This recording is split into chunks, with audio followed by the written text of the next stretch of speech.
Namaskar and a very warm welcome to all of you in Exploring the Unexplored. We are going to start season 2 today.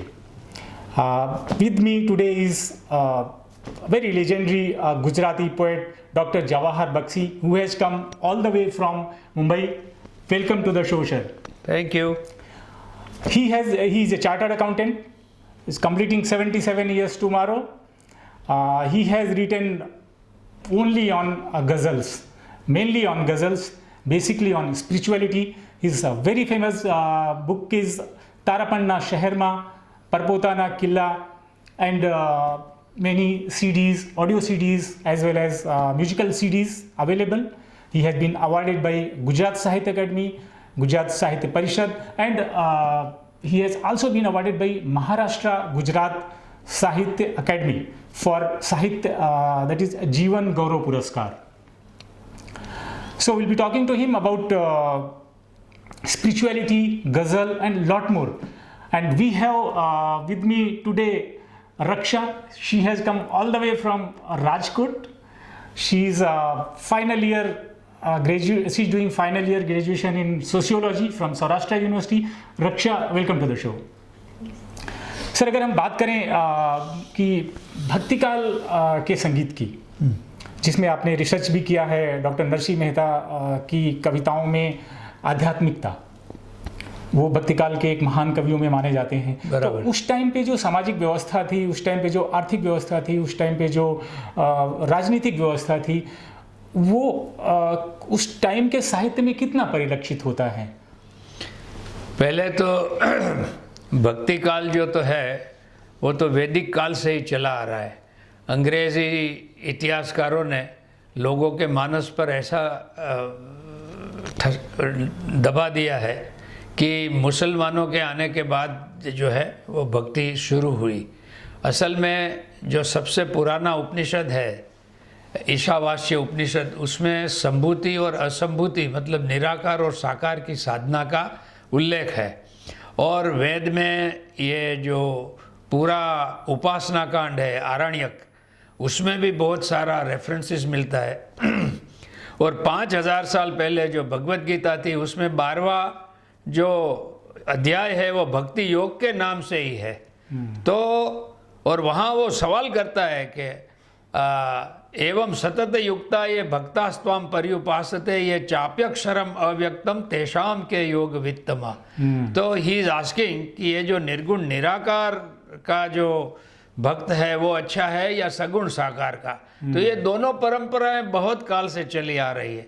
आप जिस भक्ति काल का जो उल्लेख कर रहे हैं वो करीब कबीर जो कबीर साहब के आसपास, वैसे महाराष्ट्र में ज्ञानेश्वर और नामदेव 1270 में 1270 and Dnyaneshwar was born in 1275। तो वारकरी संप्रदाय पूरे हिंदुस्तान में जो है वो भारतवर्ष में संत लोग घूमते थे और बड़ा प्रचार था। और उसके पहले आचार्यों ने भी भक्ति का वो नींव रखा था, रामानुज, निम्बार्क वगैरह ने।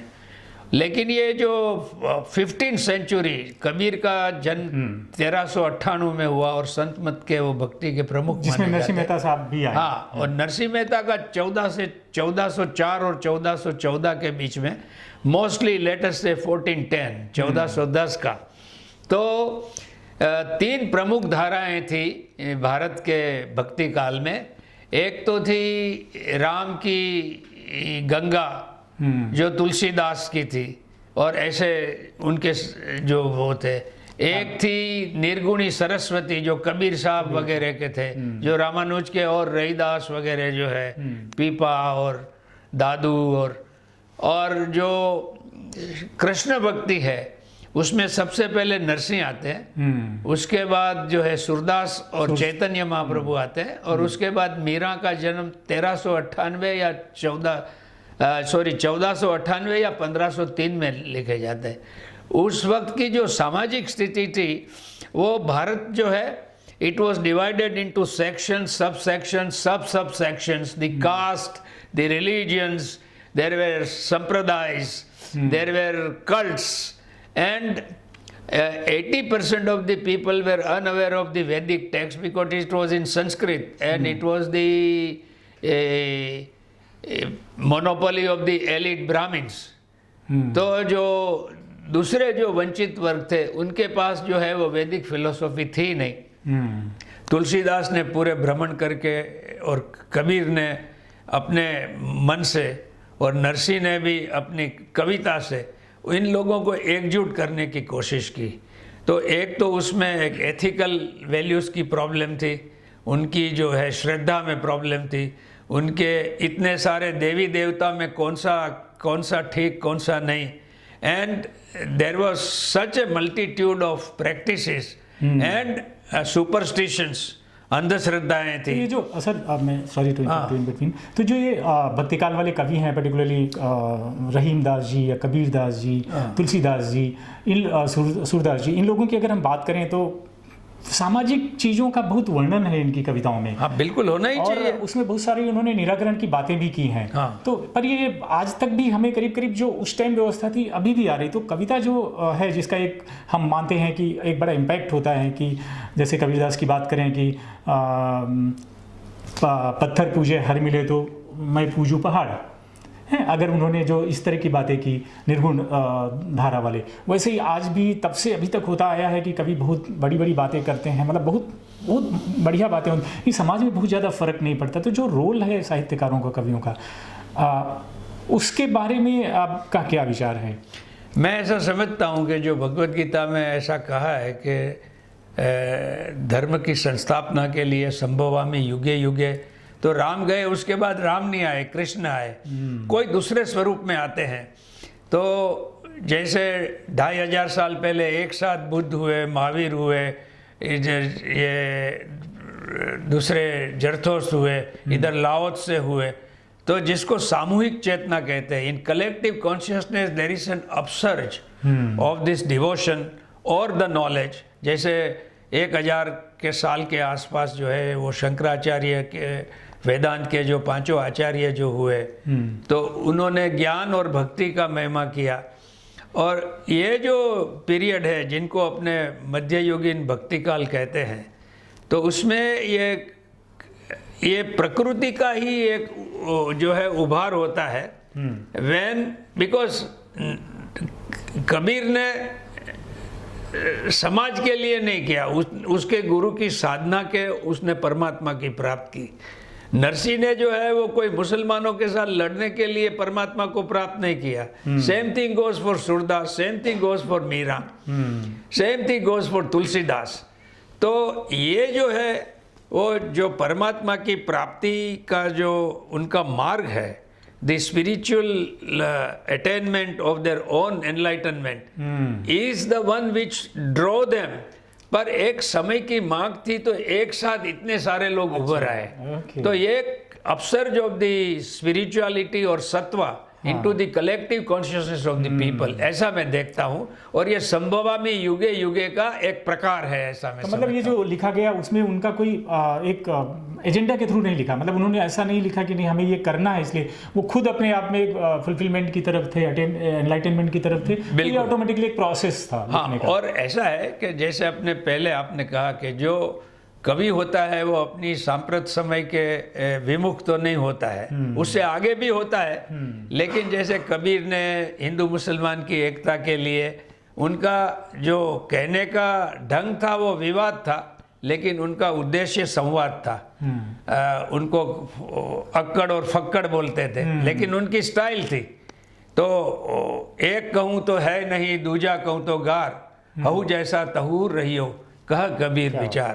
तो वो सब जो है ना यूनिफाइड कॉन्शियसनेस वाले हैं, जिनकी ये पूरे ब्रह्मांड का जो गतिविधि है, वो जगत का जो करता है उसकी चेतना के साथ उनकी चेतना मिली हुई थी, और वो भगवान का ही काम कर रहे थे। इसलिए किसी ने निर्गुण निराकार का कहा, किसी ने राम की भक्ति करी, किसी ने उसके करी। नरसिंह की स्पेशलिटी ये है कि वो भक्त भी था, वो योगी भी था, वो ज्ञानी भी था, और वो कवि भी था, और समाज सुधारक। हाँ, और समाज सुधारक। क्योंकि वो जब जो पूरी वेद का जो सार है, पूर्णमद पूर्णमिदम, हाँ, वो आज नी घड़ी ते रलियामणी और अखिल ब्रह्मांड में एक तू श्री हरि जूझवे रूपे अनंत भासे।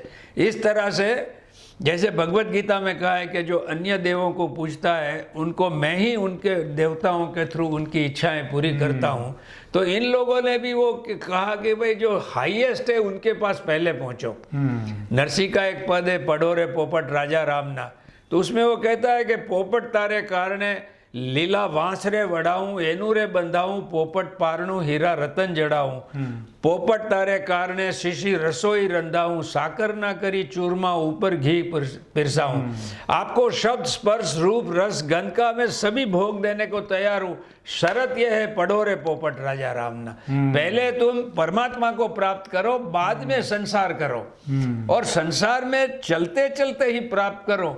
कोई इसमें से न तो कबीर ने संसार छोड़ने की बात की है, वो अनासक्ति ही बात करते हैं।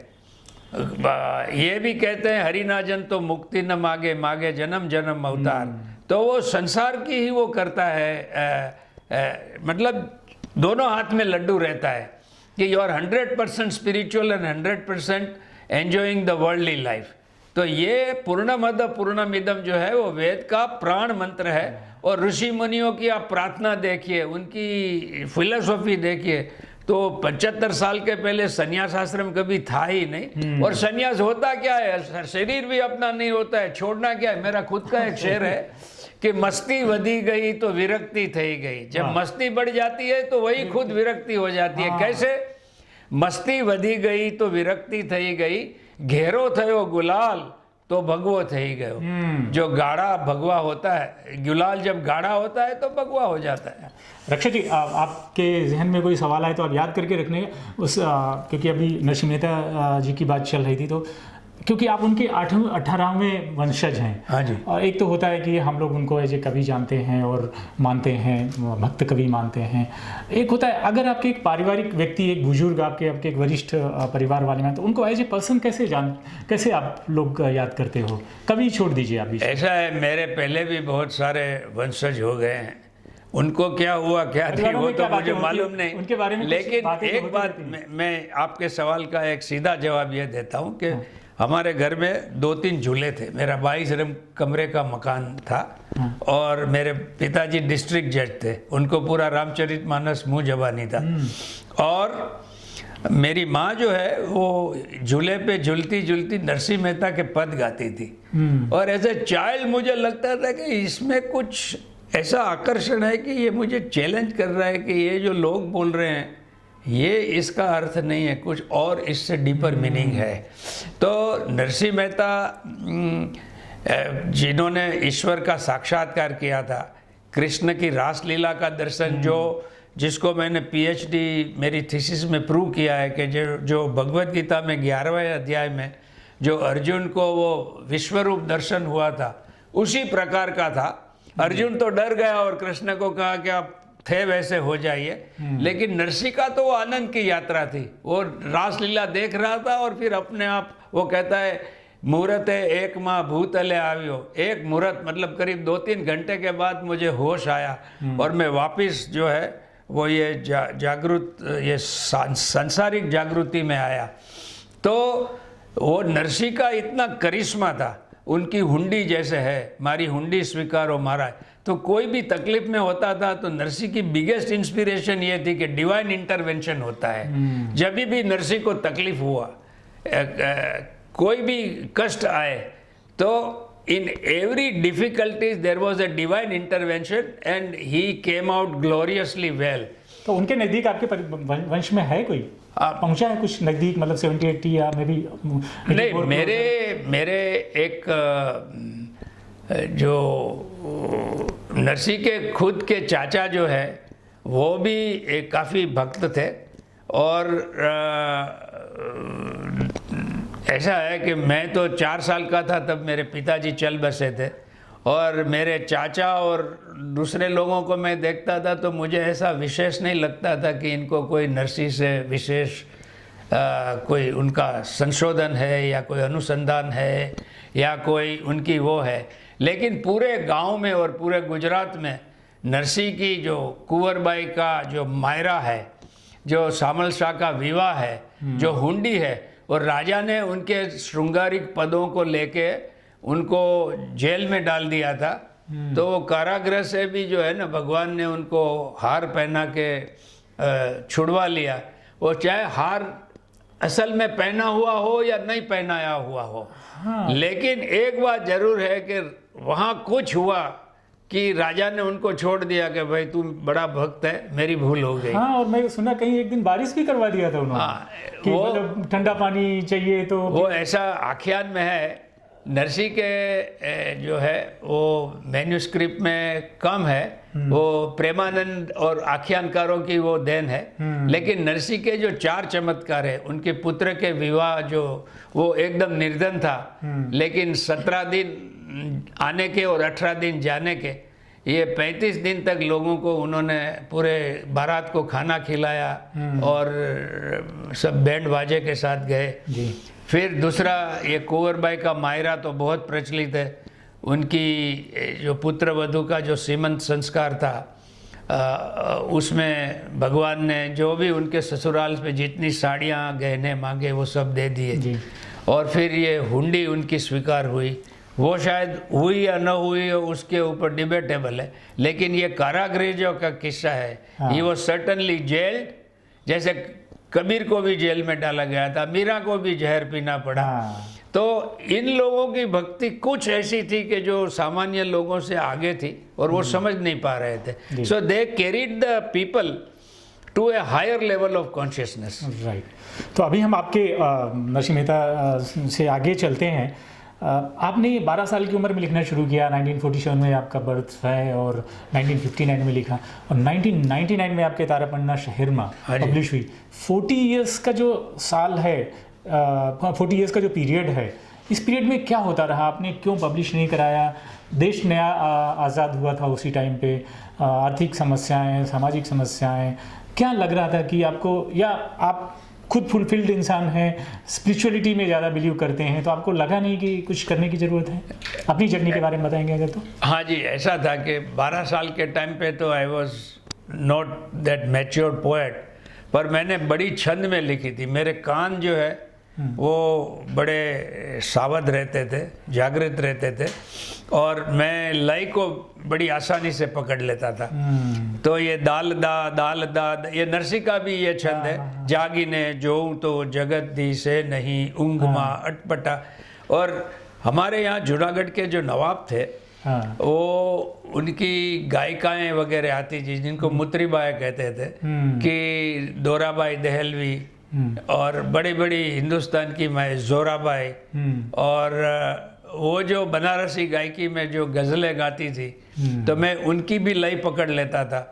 जैसे अच्छा, बड़े बे, आप सुनने जाते थे वहाँ पे? हाँ, और फिल्म के गाने बजते थे, बड़े बेमुरव्वत है ये हुस्न वाले, कहीं दिल लगाने की कोशिश न करना। मैं जो संस्कृत छंद शास्त्र पढ़ रहा था उस जमाने में, तो उसमें भुजंगी छंद ऐसा ही सा, लगागा लगागा लगागा लगागा लगागा लगा, और नारायण जो कवच है वो इसी में है। तो इस तरह से जो है ना, वो गज़ल की वो पकड़ मेरे में आने लगी। और फिर क्या हुआ कि my father died in 1951 when I was 4 years old. Then उसके पहले मेरे नाना की मृत्यु हुई, मेरे मदर के फादर की, फिर मेरे मौसा की, फिर मेरी बड़ी बहन, फिर मेरी छोटी बहन। और सबको जो है ना वहाँ ले जाते थे और कहते थे कि डेड बॉडी को, तो हम सब रोते थे, तो हम बोलते कहाँ ले जा रहे हैं? तो बोला भगवान के घर। तो उनसे 2-3 चीज़ हुई। एक तो मेरे चेतना में क्षणभंगुरता पुष्ट हो गई कि everything is temporary and anything that you like will go away next day. Correct. तो उससे जो है ना संसार की जो ये चमक दमक है वो मेरे पे कभी उसने असर नहीं किया। और दूसरा कि मुझे ऐसा लगा कि ये क्या कश्मकश है, लोग जीव कहाँ से आता है कहाँ जाता है। तो that ड्रीव me towards philosophy and spirituality. तो इससे स्पिरिचुअलिटी जो मैंने साधना तो 1970 के बाद डट के की, लेकिन उसके पहले मैं गायत्री वगैरह करता था जो यज्ञोपवीत लेके। तो पहला मेरा जो वो था, वो जो रोमांटिक मिस्टिसिज्म जो उर्दू गज़ल में था, लेकिन उसमें फोर्स सिंबोलिज्म थे, ये साकी, शराब, चमन, बुलबुल। तो मैंने ये सब का इसका किसी का इस्तेमाल नहीं किया। मैंने एब्स्ट्रैक्ट जो है वो और प्योर पोएट्री लाना वो मेरा काम हाँ, था। मैं सर इसके बारे में आपसे अभी और बात करेंगे। रक्षा, आप मेरे से सर आए उसके पहले पूछ रही थी कि मैं एक सवाल पूछने वाली हूँ कि जब हम लोग पढ़ रहे होते हैं और फिर हम लिख रहे होते हैं तो दोनों में कितनी कैसे सामंजस्य बैठा जाए, आप पूछिए, किस तरह पूछना चाहती थी?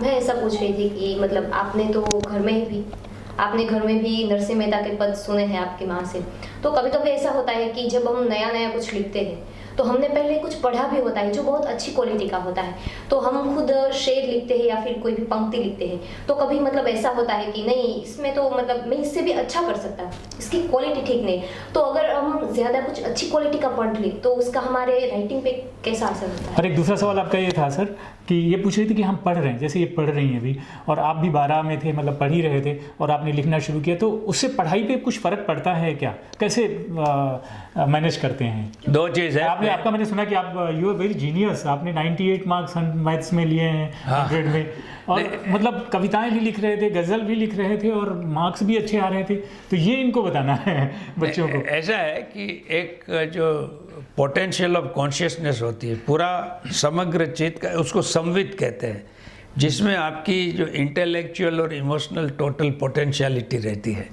वो जो है आप, क्योंकि ज्ञान और अभ्यास से वो बढ़ता ही है, वो पॉलिश होता है। जैसे आप गज़ल लिख ही नहीं सकते जब आपको रदीफ, काफिया और छंद का मालूम नहीं हो।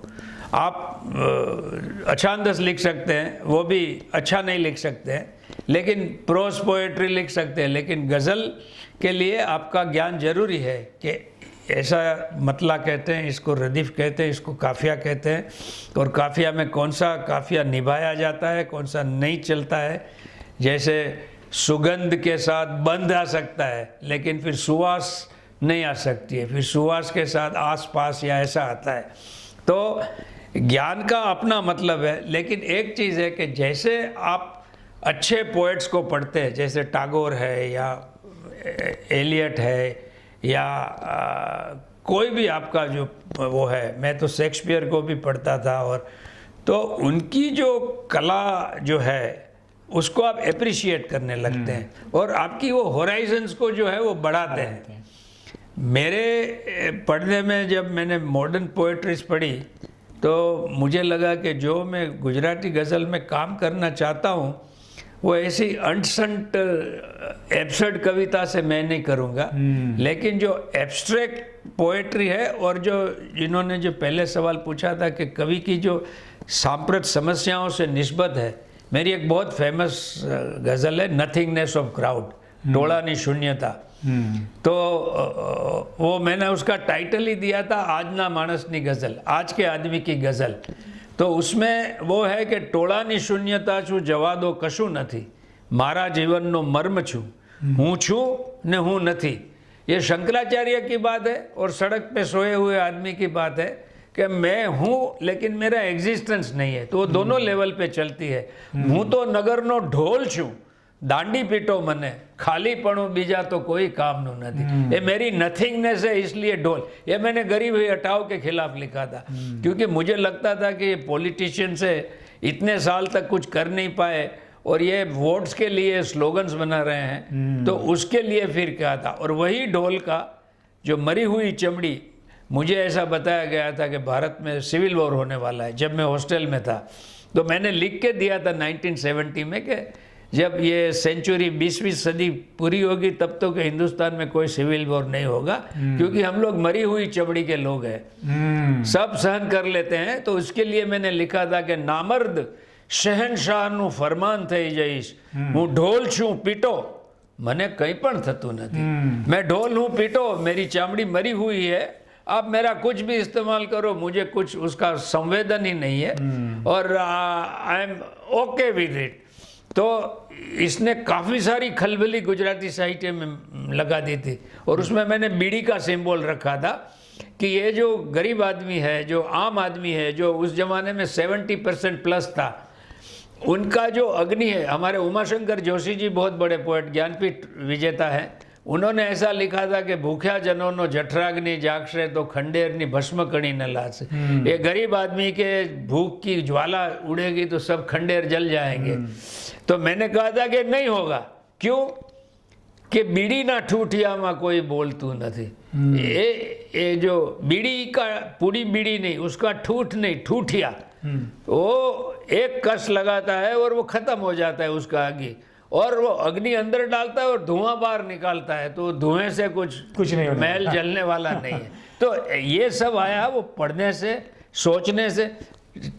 3 चीज़ें हैं, एक तो है श्रवण, दूसरा है मनन, और तीसरा है निधि ध्यासन।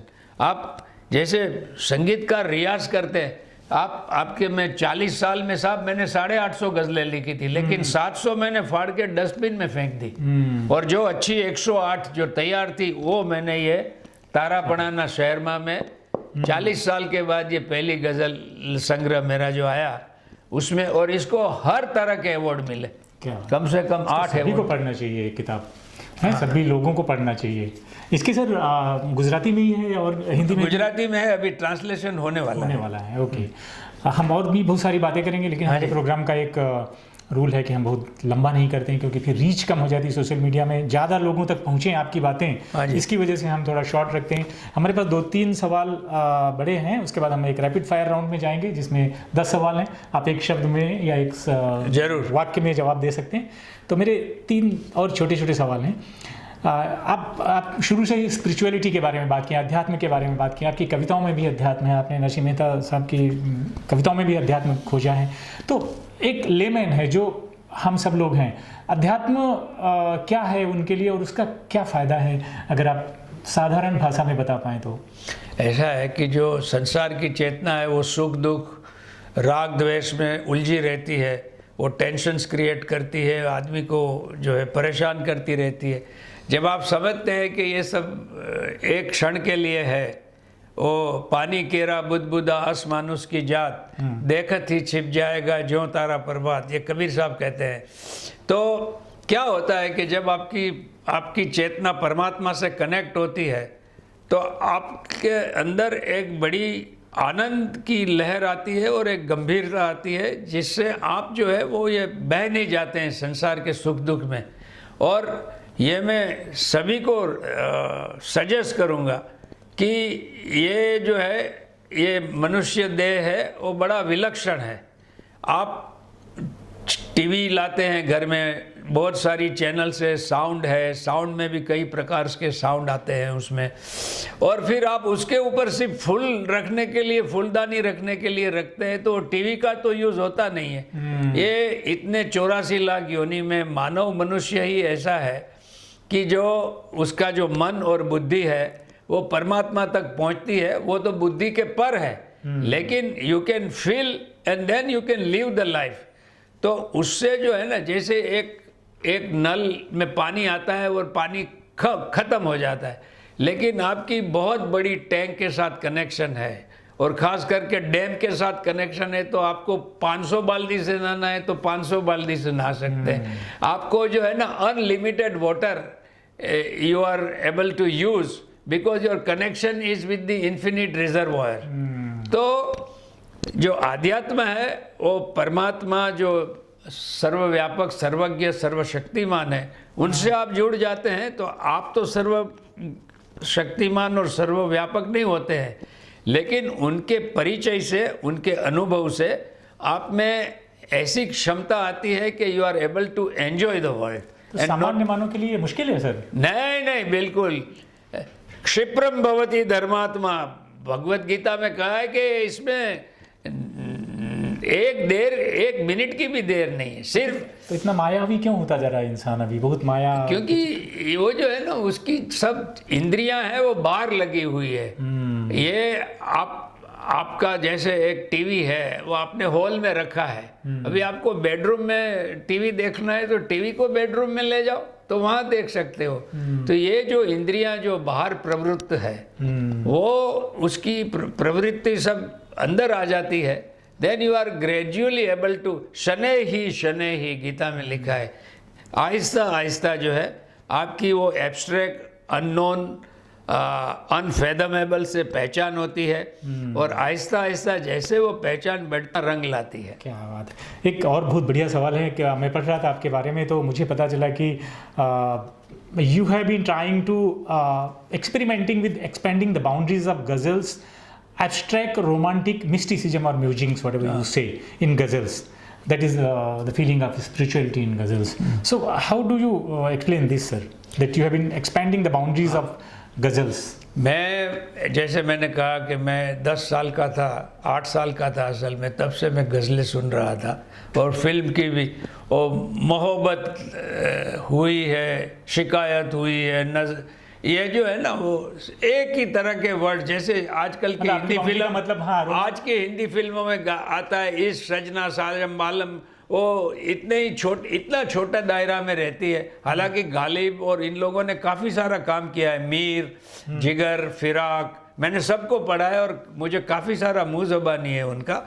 लेकिन जो गुजराती गज़ल में जो कलापी समझो कि इन the middle of 19th century, ये जो 1857 में बम्बई यूनिवर्सिटी चालू हुई, वहाँ जो क्लासिकल स्टडीज शुरू हुई उसको हमारे गुजराती में पंडित युग कहते हैं। और उस वक्त जो है बालाशंकर कंथारिया और ये कलापी और एक तीसरे सज्जन थे, वो तीनों ने मिलके जो है वो गज़ल की शुरुआत की। लेकिन वो सनम पैदा थयो चू ढूंढवा तने सुने, उसमें भी अच्छी कविता थी, જ્યાં જ્યાં નજર મારી ઠરે યાદી ભરી ત્યાં આપની, અથવા તો કहीं લાખો નિરાશામાં અમર આશા છુપાઈ છે। लेकिन by and large the poetry was loud, poetry was using too many Urdu words which was making it artificial. तो मैंने ये सोचा कि जो है ना, पहली बात तो ये है कि रदीफ काफिया जो है वो इट इज़ टू बाइंडिंग, क्योंकि दोहा वगैरह में क्या होता था कि 2 लाइन की आप प्रास मिला लो, उसके बाद आपकी छुट्टी हो गई, दूसरे दोहे में दूसरा प्रास आता है। हाँ। लेकिन यहाँ तो आपको 5-6 साल, वो 5-6 शेर में एक ही प्रास लाना है, तो थोड़ा आर्टिफिशियल हो जाता था। तो मैंने 2-3 काम किए। एक तो कि वो दुकान, मकान और मोहब्बत, शिकायत के वो सब वर्ड्स को ख़त्म कर दिया। हाँ। और मज़ा, सभा, घना, इस तरह से लेके अकारांत, इकारांत, उकारांत ऐसे प्रास लिए, जिसमें I had a choice of 300-400-500 words to do it. उसमें मैं वर्ड्स भी ला सकता था। तो ये करीब करीब हिंदी में जैसे दुष्यंत कुमार जी ने किया, हाँ बस बिल्कुल वैसा प्रयोग मान सकते हैं। और दूसरा कि जो रदीफ काफिया की बरकरार रखते हुए मैंने भजन गज़ल, छप्पा गज़ल, आख्यान गज़ल, गीत गज़ल, गरबा गज़ल और एक पात्र जैसे एक रूप जीविनी है जिनको अपने वेश्या कहते हैं, तो उनकी एक गज़ल है। लेकिन वो मैंने इतनी भयंकर, जैसे फिल्म में थी औरत ने जन्म दिया मर्दों को, और यहाँ तो हर चीज़ बिकती है, कहो जी तुम क्या क्या। और मुझे इतना वो, क्योंकि मैं 6 बहनों में बड़ा हुआ था, मुझे लगा कि ये स्त्री की जो है ना वो एकदम। हाँ, इस पे भी बात करने जैसा है सर, क्योंकि महिलाओं को जिस तरह से पोर्ट्रे किया गया है साहित्य में, फिल्मों में, वो थोड़ा है जिस पे बात करने की बिल्कुल जरूरत है। लेकिन आप मैंने जब लिखा तो मैंने उसको, आप इसका संदर्भ हटा के भी पढ़ सकते। एक अणसार नो पर्दो है, एक संकेत का पर्दा है, और घर खुल्लू है, और घर खुला है। रोज बत्ती नो समय है, वो लोग जब दिया बत्ती जला के वो लोग अपना धंधा शुरू करते हैं, तो रोज बत्ती नो समय से अने अंधारू से, और फिर भी अंधेरा है। तो इस तरह की जो है ना काम किया। और आख्यान गज़ल में तो स्टोरी पोएम है, गज़ल में 2 शेर के बीच में कोई रिलेशन होना कंपलसरी नहीं है। It is like a mosaic और ए कॉलेज। हाँ, तो मैंने जो मुसलसल गज़लें की जो परंपरा थी, जैसे मीर की है मैं नशे में हूँ, या गालिब की बैठे रहे तसव्वुरे जाना किए हुए, वो जो मुसलसल गज़लें थी वो मैंने उस जमाने में सबसे ज़्यादा मैंने लिखी थी, और स्टोरी पोएम वगैरह में भी। और लेकिन जो एब्स्ट्रैक्ट की आप बात कर रहे हैं, अभी देखिए जो मैंने कबीर का जो दोहा सुनाया, पानी केरा बुदबुदा, तो मुझे लगा कि क्षणभंगुरता में अगर अनंत को पाना है तो यात्रा कैसे की जाए। तो ये आख्यान गजल का जो मुखबंद जिसमें होता है, ये गजल है, उसका जो मतला है कि भग्न समय नी सोय, टूटे हुए समय की सोय के ऊपर, उसकी नोक ऊपर, भग्न समय नी सोय ऊपर एने मळवाना पाया बांधा, उनको मिलना का मैंने नींव रखी, और जात फनानी साव अणी पर परपोटाना किला बांधा, मैंने बुद्धबोधों का किला बना के उसमें से यात्रा की। तो इस तरह से वो, ये आपकी किताब में करीब करीब यही चीजें होंगी। हाँ, परपोटाना किला। हाँ, परपोटाना किला। तो सर जैसा कि क्योंकि ये बात हो रही थी, थोड़ा संक्षिप्त में आपका हम जवाब चाहेंगे इसमें कि जब आपने ये प्रयोग किए कि नहीं, मुझे जो एक नज़ाकत, नफासत, जो ट्रेडिशनल गज़ल राइटर्स थे वो दूसरी चीज़ों को खारिज कर देते थे कि नहीं नहीं ये तो गज़ल नहीं है। दुष्यंत कुमार जी के बारे में भी कई बार लोगों ने लिखा कि नहीं, इनमें वो खुशबू नहीं है गज़ल की। तो आपका भी इस तरह से कहीं कुछ विरोध हुआ हिंदी गुजराती गज़ल्स का? को किन लोगों ने विरोध कुछ किया, या मतलब ऐसा लगा कि कोई विरोध नहीं हुआ? नहीं, मेरा मैंने एक गीत गजल लिखी थी, रेलोल। तारा जवानू जारे मने सांभरे रे लोल, आकाश मारी आंख में टोळे वळे रे लोल, परदेशी नु स्मरण तो फकत आज नी ज हूं, काले फरी बर्फ नो सूरज उगसे रे लोल। ये एब्स्ट्रैक्ट था, लेकिन रे लोल था। तो घायल और शून्य हमारे दो बड़े उस्ताद थे, उन्होंने वो मरते दम तक उसको गजल माना नहीं। और ये जो मैं वो टोलानी शून्यता की बात कर रहा हूँ, उसमें मैं बीड़ी का सिंबल लाया। तो रतिलाल अनिल ने लिखा था कि जिस गजल के जाम में लोग शराब भरते हैं, इसमें किसी ने बीड़ी भी जो है वो की है। तो आई डिड नॉट केयर। नयन देसाई करके एक शायर है, उसने मेरी ये रेलोल सुन के उसने लिखना शुरू किया कि अगर ऐसी गजलें लिखी जाती है तो मैं लिख सकता हूँ, ये मोहब्बत शिकायत वाली मैं नहीं लिख सकता हूँ। उसने जाहिर में कहा भी है कि मैंने जवाहर बख्शी की जब मैं गज़ल सुनी ये रेलोल, तब उसने वो गागर सांभरे, सैयर सांभरे, पादर सांभरे वो गज़ल लिखी। तो ये इंस्पिरेशन ये होती है कि जो इस तत्व का चाह के वो उसे पकड़ के आगे बढ़ेगा। बिल्कुल। और जब भी प्रयोग होते हैं कुछ ना कुछ उसमें हमें विरोध का सामना तो कई बार करना ही पड़ता है। और मैंने साहब, मैं नम्रता से कहता हूँ कि मैंने दुनिया को कभी गिना ही नहीं है। चाहे कोई मेरी तारीफ करे या कोई मेरी टीका करे, मैं आपको बताऊं कि शक्ति कहाँ से आती है? बहुत स्पिरिचुअलिटी। हाँ, स्पिरिचुअलिटी और खुद का इंटेलिजेंस। हाँ, नहीं, मुझे मेरी कला के और कसब पे भरोसा था, क्योंकि गजल में थोड़ा कसब भी होता है, क्योंकि आपको रदीफ काफिया, जैसे संगीत में साजन मोरे घर आ, एक मुखड़ा हुआ, अभी आप 5-10 मिनट आलाप मार के फिर सम पे आएंगे तो आपको साजन मोरे घर आ पे आना पड़ेगा। ऐसे हमको रदीफ काफिया पे आना पड़ता है। तो एक थोड़ा मैनिपुलेटिव कसब भी रहता है और एक इंस्पिरेशन रहती है। And I have kept my manipulation to minimum. एक ऐसी भी गजलें हैं जो मैंने 9 साल में पूरी की है, और एक कुछ ऐसी भी गजलें हैं जो टोस्टर की तरह आ गई है। जैसे दशे दिशाओ स्वयं आसपास चाले से, शरू थयो नथी तो पण प्रवास चाले से, उसमें जो है वो एंड से वो पूरा पतंजलि का समाधि के साथ है। अटक हूँ ए गतिनु ज कोई रूप हसे, हूँ साव स्थिर छू मारा में रास चाले से। तो इस तरह की गजलें भी आती है। इस तरह से हम अपने पहले सेगमेंट को ख़त्म करते हैं, समाप्ति पे आते हैं। अब दूसरे सेगमेंट पे आते हैं। ये सेगमेंट हमारा बहुत इंटरेस्टिंग है। इसमें हम 10 सवाल हैं सर। हाँ जी। आप एक शब्द में या एक वाक्य में या कई बार 2 वाक्यों में दे सकते हैं जवाब। रक्षा, आप भी सोच के रखिए कुछ सवाल 1-2। तब तक हम आपसे पूछते हैं कि आप please tell me one advantage of living in Mumbai then in Gujarat for a Gujarati poet. जो पूरा कॉस्मोपॉलिटन कल्चर है, मैं वहाँ सिम्फनी ऑर्केस्ट्रा, मुझे वेस्टर्न क्लासिकल और ईस्टर्न, मैं भीमसेन जोशी और आमिर खान को बहुत टाइम सुन सकता हूँ, मैं सिम्फनी ऑर्केस्ट्रा सुन सकता हूँ, मैं कबीर आखड़ा बाजार में नाटक देख सकता हूँ। वहाँ हिंदी नाटक, मराठी नाटक, गुजराती नाटक, उर्दू नाटक, इंग्लिश नाटक की हर वीक पे अनेक शोज होते हैं। होराइजन बढ़ जाता है। होराइजन बढ़ जाता है, इंटेलेक्चुअल्स रहते हैं। और आप विंदा करंदीकर के साथ जब मैं पढ़ता हूँ, मंगेश पाडगार के साथ पढ़ता हूँ, नीरज आते हैं, सूर्यभानु गुप्ता मेरे दोस्त हैं, वो पढ़ते हैं, तो एक आपका होराइजन बहुत बड़ा हो जाता है। इंसान भी बड़ा हो जाता है। इंसान तो बिल्कुल बड़ा होता है, क्योंकि वो जो संकुचितता से निकलता है वो बड़ा ही होता जी। है। एक नुकसान क्या है? What is one disadvantage of Gujarati poet settling down in Mumbai? Disadvantage मुझे नहीं लगता है, क्योंकि मैंने किसी की दरकार ही नहीं की। मुंबई के साहित्यकारों को बड़ा अन्याय हुआ है। हमारे बहुत अच्छे स्टोरी राइटर थे गुलाबदास ब्रोकर, उनको एट द एंड ऑफ 92 इनको वो रंजीत राम सुवर्ण, चंद्रकांत बख्शी जो बहुत फायरी राइटर थे, इग्नोर हो जाते हैं। हाँ, वो इग्नोर हो जाते हैं। हाँ। लेकिन मुझे इतने सारे अवार्ड मिले हैं, तो आई वुड नॉट से कि दूर रहने की वजह से ignore मुझे कोई डिसएडवांटेज था। जी।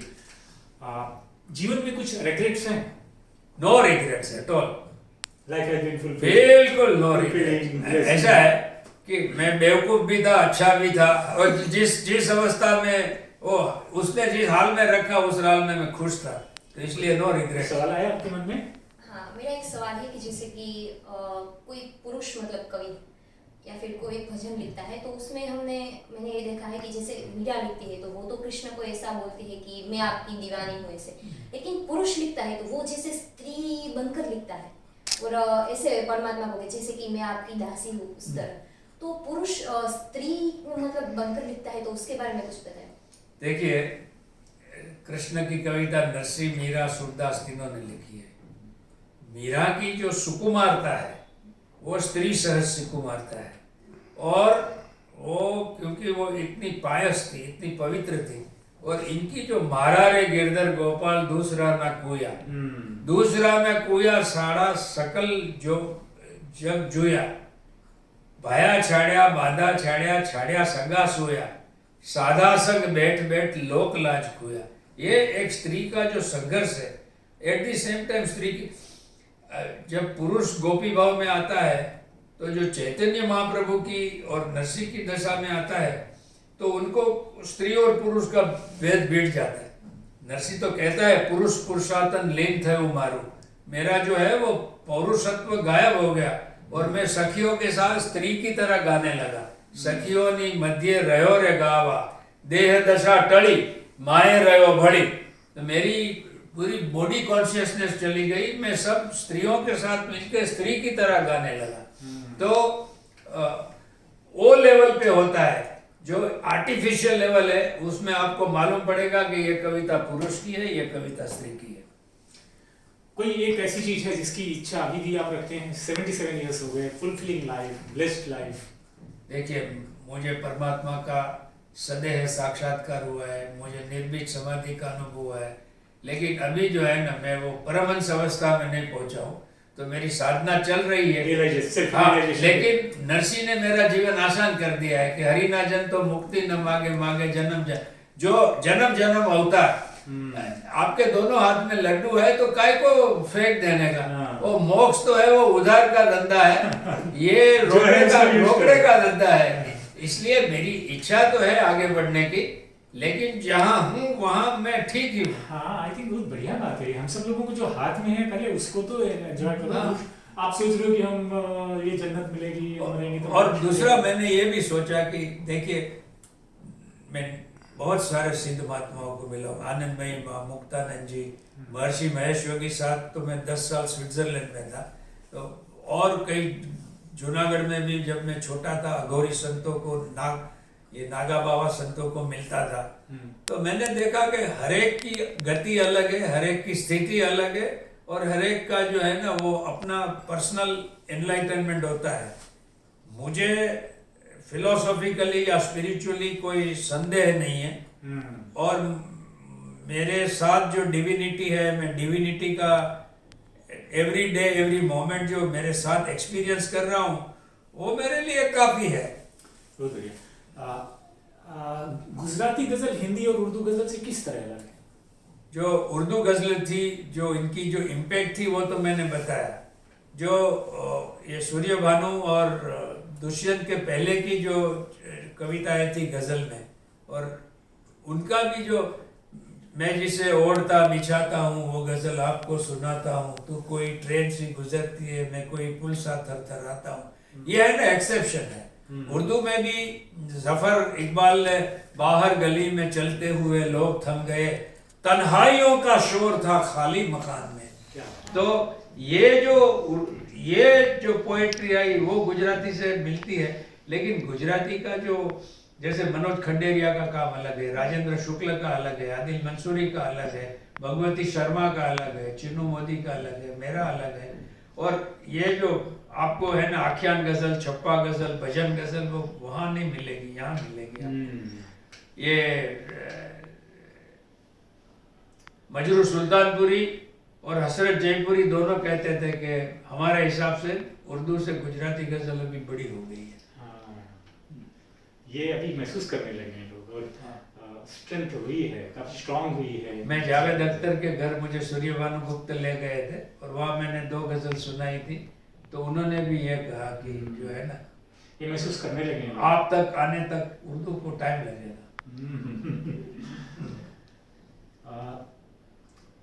आपके जीवन का सबसे बड़ा डर क्या है? Biggest fear in your life? कभी डर लगता है किसी बात का? डर बचपन में लगता था, अभी कोई डर नहीं है, क्योंकि हाँ ये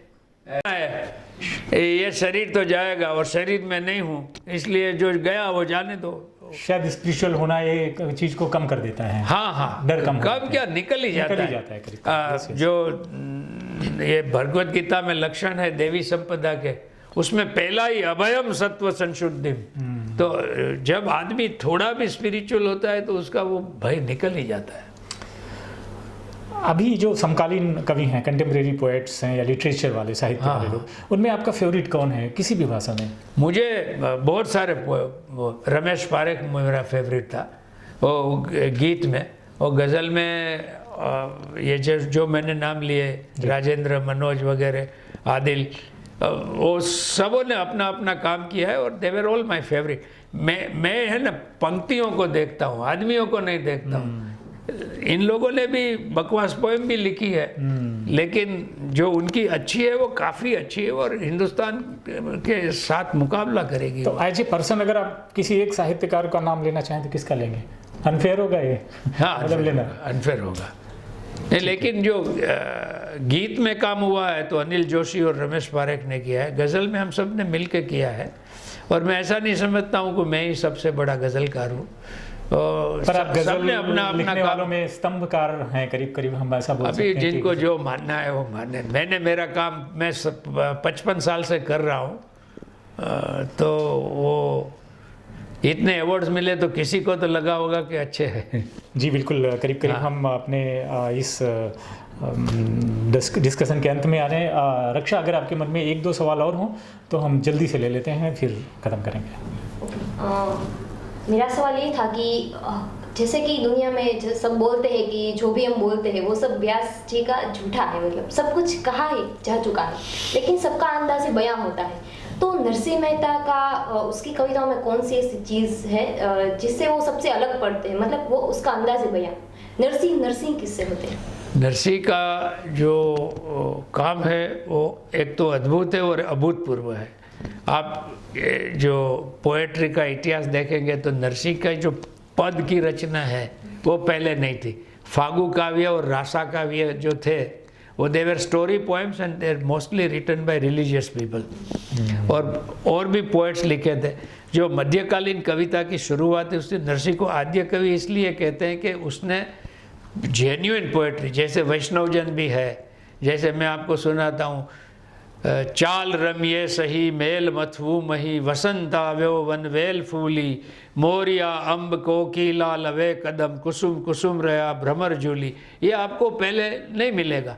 और ख़ास करके पैर शणगार ने हार गज गामिनी क्यारनी, कहूँ जे चाल उठी, रसिक मुख चुंबिए वड़गिए झूमिए, आज तो लाज ने दिवाई छूटी। तो उनके जो 807 पद है उसमें उनकी जो स्टाइल है, और आप देखिए जागने जादवा ज आया, जाग जय गमे जगत गुरु देव जगदीश, उसकी जो रवानुकारी लय है, जो उसका वर्णानुप्रास है, नाचता नाचता नयन नयना मल्या, देखिए कितनी बार न आया, और आपको आर्टिफिशियल नहीं लगता है, क्योंकि वो खुद कहता है कि अचेत चेतन थयो बहुतणो अग गयो, सूती उठी मारी आद्य वाणी।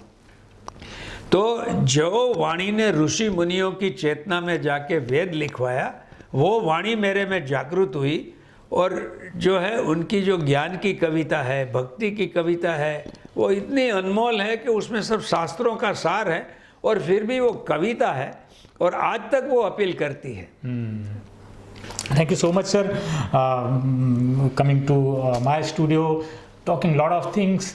और मुझे पूरा भरोसा है कि आप आज की बातचीत से आने वाले जो यंग लेखक हैं उनको बहुत सारी गज़लकारों को, बहुत सारे लोगों को बहुत सारी चीज़ें पता चलेंगी। आपकी किताबें पढ़ेंगे, परकोटाना किला, तारा पन्ना शहरमा, और आपकी एक और बता रहे थे ना अभी एक जो आई है, ये नरसिंह मेहता की PhD, नरसिंह मेहता की PhD की बुक है। तो और बहुत सारी ऑडियो सीडीज़ हैं, आप देख सकते हैं। Thank you so much everybody. हम अगले हफ्ते फिर किसी न किसी ऐसी बड़ी शख्सियत को लेके आएंगे और सीजन 2 चलता रहेगा। बहुत सारे नए तरीके से हम इसको करने की कोशिश कर रहे हैं। अगर आपको लगता है कि आप इस प्रोग्राम में आ सकते हैं तो आप हमें ज़रूर लिखिएगा। और ये प्रोग्राम हमारे अहमदाबाद इंटरनेशनल लिटरेचर फेस्टिवल के यूट्यूब चैनल पे अवेलेबल रहेगा। उसका पता है www.youtube.com/C/अहमदाबाद इंटरनेशनल लिटरेचर फेस्टिवल। ये हमारे फेसबुक पेज में भी इसका वीडियो शेयर किया जाएगा, हमारे ट्विटर हैंडल पे भी शेयर किया जाएगा, लिंक्डइन पे भी शेयर किया जाएगा। आप कहीं भी इस वीडियो को देख सकते हैं। रक्षा, आप भी आई, राजकोट से चल के यहाँ पे आई, हमें बहुत अच्छा लगा। Thank you so much, wish you all the very best. Thank you. Thank you.